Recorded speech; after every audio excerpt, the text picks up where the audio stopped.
नमस्ते सबको। क्या हाल चाल है आप लोगों के। उम्मीद करता हूँ सब स्वस्थ होंगे, मस्त होंगे।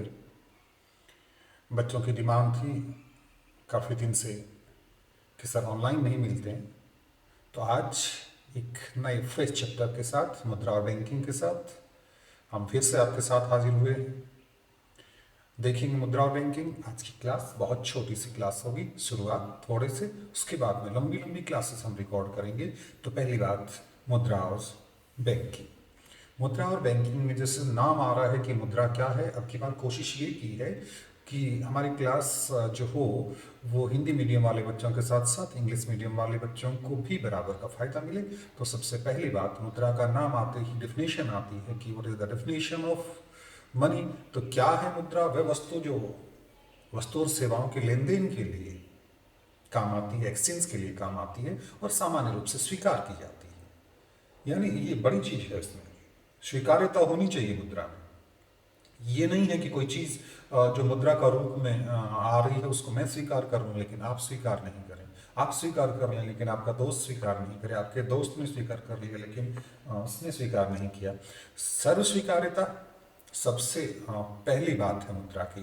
यानी जितने भी नीचे उदाहरण लिखे हुए हैं, सिक्के, नोट, डिजिटल मुद्रा, बैंक जमा, ये सारी जो है स्वीकार्यता इसमें जरूरी है। अब मुद्रा की जरूरत क्यों पड़ी, कहाँ से आई मुद्रा, क्यों आई मुद्रा, मुद्रा से पहले क्या था? इतिहास तो होगा ना कहीं से। अब इतिहास होगा तो पहले थी वस्तु विनिमय प्रणाली, थी बार्टर सिस्टम जिसको कहा गया। वस्तु विनिमय प्रणाली हमारे पड़ोस में कांटी आया करती थी सब्जी बेचने। वो सब्जी बेचती थी तो वो कहती थी गोभी जो है वो गेहूं के बराबर, टमाटर जो है वो इतना, इसके बदले में इतना गेहूं लिया जाएगा। बाजरा भी स्वीकार्य था। यानी वस्तु के बदले वस्तु। आप और हम काम करने जाएं कहीं पे और काम करने के बदले जो है, मजदूरी के बदले हमको कोई भी वस्तु पकड़ा दी जाए, वो वस्तु विनिमय प्रणाली है। तो ये वस्तु विनिमय प्रणाली की बात आएगी। वस्तु विनिमय प्रणाली क्या है? वस्तु विनिमय प्रणाली जो है वो आपकी,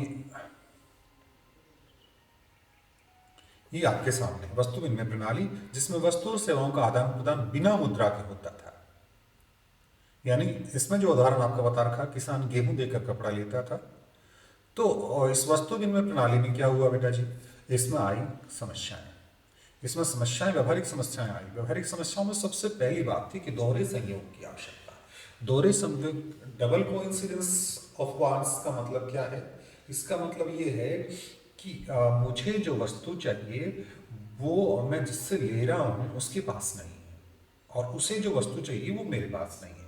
यानी हम दोनों एक दूसरे से वस्तुओं से काम चला तो लेंगे, लेकिन वो जो चाहिए वो नहीं मिल रही है।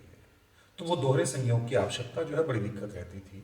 दूसरी बात, मूल्य मापन की कठिनाई जो है वो आ रही थी कि मूल्य मापन की, उस वस्तुओं को जो है ना कैसे मापे मूल्य के रूप में, उसको कैसे मापेंगे, वो बड़ी दिक्कत आई।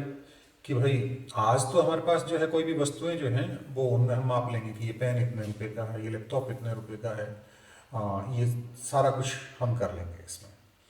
लेकिन उस टाइम पे जब केवल वस्तु विनिमय प्रणाली आई तो मूल्य माप में बड़ा दिक्कत हुआ। तीसरी बात है, वस्तुओं का विभाजन असंभव है, यानी डिविजिबिलिटी की समस्या रही।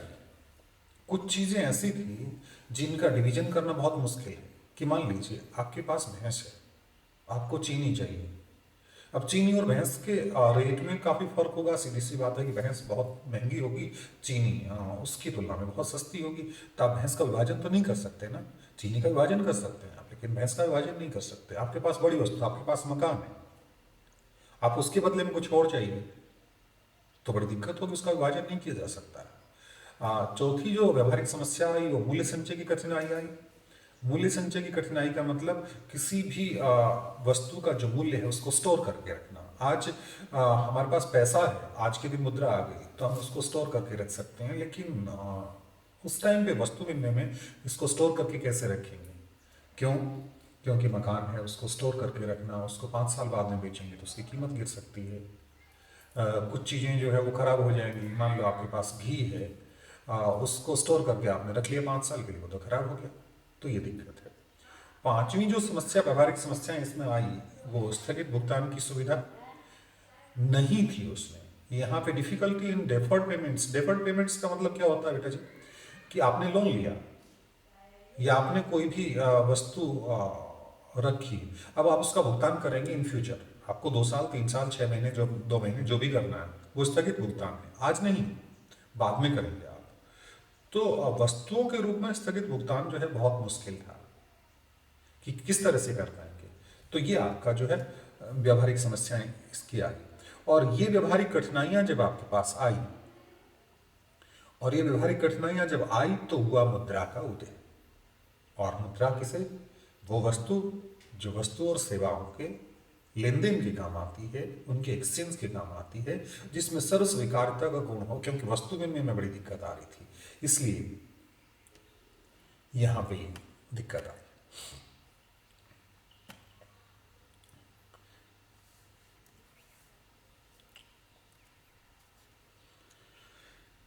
ठीक है बेटा जी।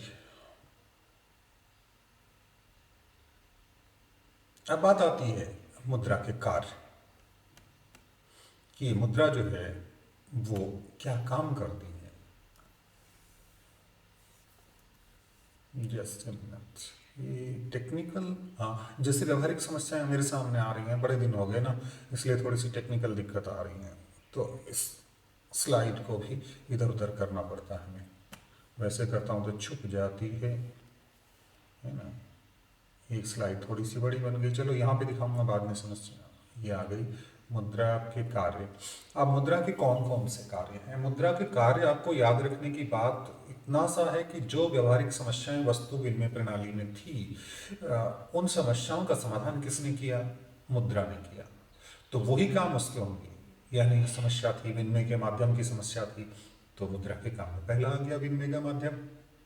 दूसरा, मूल्य को मापने की बड़ी समस्या थी कि मूल्य को बहस को किसमें मापें, तो ये मूल्य की मापन की इकाई के रूप में मुद्रा का कार्य आ गया। मूल्य संचय का साधन हम कह रहे थे कि कैसे स्टोर करेंगे, तो मुद्रा को आराम से स्टोर किया जा सकता है।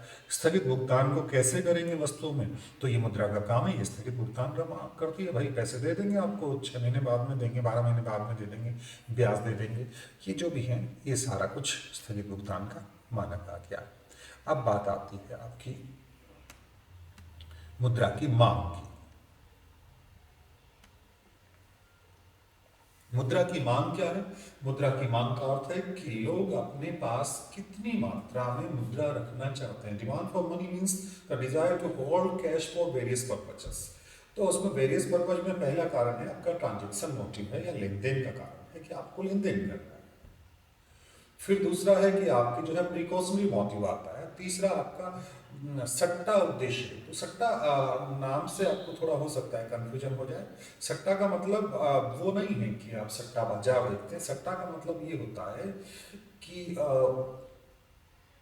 हर किसी को जो है ना कि अपने पैसे को बढ़ाना है, अपनी मुद्रा की मात्रा को बढ़ाना है। आज मेरे पास 100 रुपये हैं, मैं चाहूंगा कि मेरे पास 100 से बढ़ के ज्यादा हो जाए। आप ब्याज पे पैसे देते हैं ना, आप बैंक में क्यों जमा करवाते हैं? कि बैंक हमको ब्याज देता है। आप इन्वेस्ट क्यों करते हैं पैसे कि मुद्रा हमारी बढ़ेगी? तो वो जो प्रयोजन है वो है हमारा सट्टा उद्देश्य।